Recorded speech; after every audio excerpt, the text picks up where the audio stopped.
सीतापुर गांव में रहती थी एक चुड़ैल, लेकिन इस बात से गांव के लोग अनजान थे। जब तक पूरे गांव की एक एक औरत के गहने मेरे पास नहीं आ जाते, मैं इस गांव को छोड़कर नहीं जाऊंगी, चाहे इसके लिए मुझे लोगों को गायब ही क्यों ना करना पड़े।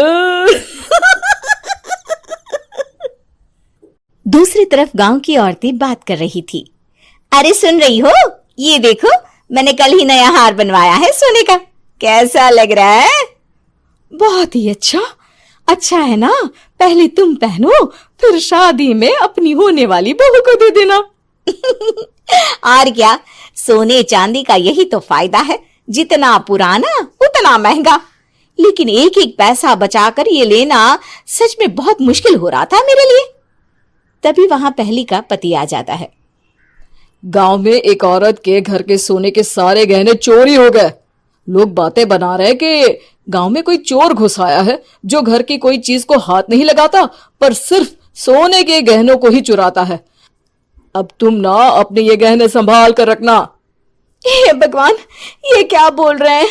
ये तो वही बात हो गई कि गांव बसाने ही और लुटेरे पहले आ गए। दूसरी तरफ गांव के ही एक घर में रंजना रहती थी। उसके पति का गांव में चाउमीन का ठेला था। एक दिन उसके घर में एक औरत आती है। अरे रंजना, तो गांव में नहीं है तो सोचा तुम्हें बता दूं। गांव में बात चल रही है कि गांव में एक चोर घुस आया है जो घरों के सोने के गहने चुरा लेता है। अरे मैं तो सिर्फ ये कान की छोटी सी बाली ही सोने की पहनती हूँ, बाकी गहने तो मैंने गांव के बैंक में लाकर रखे हैं। ये क्या होता है? ना बाबा ना, हमारे गांव की औरतें तो गहने अपने पास ही रखती है। जब कहीं जाना हो तो बस अलमारी से गहने निकालो और पहन लो। दूसरी तरफ एक औरत हाथ में टोटके वाली छोटी सी गुड़िया लेकर घर में चली आती है। अरे कोई है? घर की औरत है क्या? क्या है ये गुड़िया? ये कोई ऐसी वैसी गुड़िया नहीं है, ये जादुई गुड़िया है। इसको घर की अलमारी में रखना। अगर तुम्हारे घर पर किसी की बुरी नजर होगी तो रात भर में ये पतली सी गुड़िया मोटी हो जाएगी। मैं कल आकर ये गुड़िया ले जाऊंगी और तुम्हारे घर की सारी बुरी नजर छूट जाएगी, समझी? अरे वाह, ये तो बहुत कमाल की गुड़िया है, दे दो। कितने की है एक? अरे नहीं नहीं नहीं, ये फ्री की है। मेरा काम इस पूरे गांव को बुरी नजर से दूर रखने का है। हाँ। भली औरत उसके हाथ से वो गुड़िया लेकर अलमारी में रख देती है। लेकिन अगली सुबह जब वो उस गुड़िया को देखती है तो पतली सी गुड़िया मोटी हो चुकी होती है। हे भगवान, ये क्या? किसने मेरे घर को बुरी नजर से बांध रखा था? तभी वो गुड़िया वाली भी आ जाती है। मैंने कहा था ना, घर पर बहुत ज्यादा बुरी नजर है। लाओ, ये गुड़िया मुझे दे दो। औरत वो गुड़िया उठाकर उसे दे देती है। गुड़िया हाथ में आते ही वो औरत उसे लेकर सीधे गांव के बाहर की खाली हवेली में चली जाती है और साधारण औरत से चुड़ैल बन जाती है। अरे पगली, गांव वाली इस गुड़िया के पेट में तेरे घर के सारे गहने हैं। इतना बोलकर वो गुड़िया को फाड़ देती है और सारे गहने निकाल लेती है। वहीं दूसरी तरफ, हे भगवान, मेरे घर के सारे गहने चोरी हो गए। उस औरत के घर के आसपास लोगों का जमावड़ा हो जाता है और लोग बातें करने लगते हैं।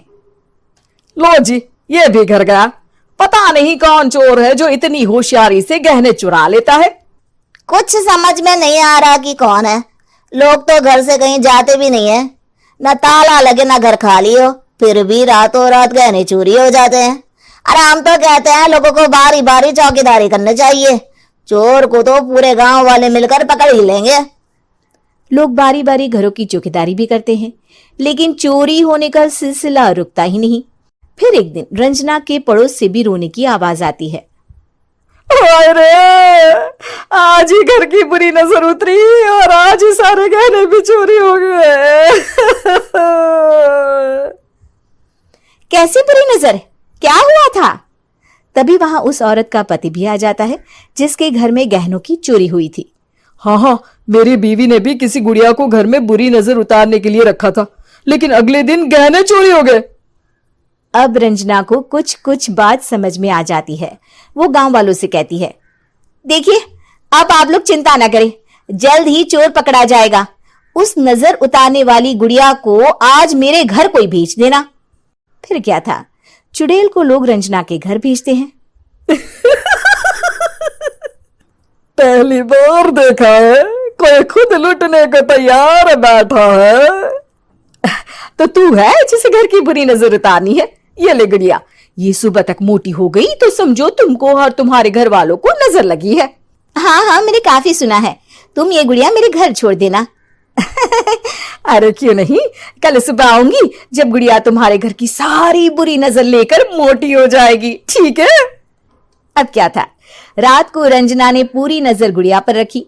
वो अपने पति और गांव के कुछ लोगों को घर की खिड़की से घर के अंदर नजर रखने को कह देती है, और फिर जो नजारा सब देखते हैं वो हैरान करने वाला होता है।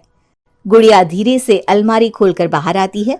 अलमारी के सारे गहने लेकर घर में जहां जहां गहने होते हैं वो लेकर अपने मुंह से खा जाती है।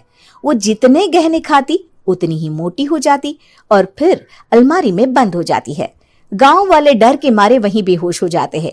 लेकिन सुबह जब वो औरत गुड़िया लेने आती है, रंजना उसका सामना करती है।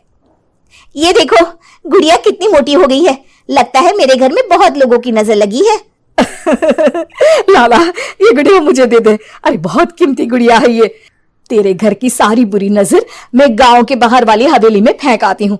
शाम को फिर लोगों के घर इसे लेकर जाना है ना, इसमें तो मेरी जान बसती है, जान। रंजना गुड़िया को चुड़ैल की तरफ बढ़ा देती है, लेकिन फिर वापस ले लेती है और गुड़िया के हाथ मोड़ देती है। जैसे ही गुड़िया के हाथ मोड़ती है, चुड़ैल का हाथ भी मुड़ जाता है।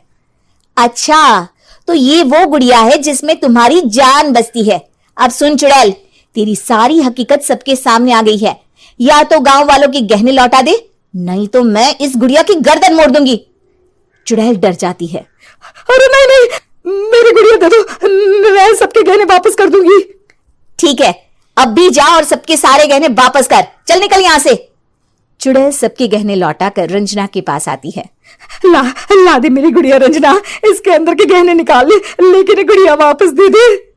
लेकिन रंजना जानती थी कि जैसे ही गुड़िया चुड़ैल को देगी उसकी शक्ति वापस आ जाएगी। चुड़ैल, तू तो चुड़ैल ही रहेगी, ये मैं जानती हूँ। अरे नहीं नहीं नहीं, मैं गांव छोड़कर चली जाऊंगी, किसी को परेशान नहीं करूंगी, वादा करती हूँ मैं।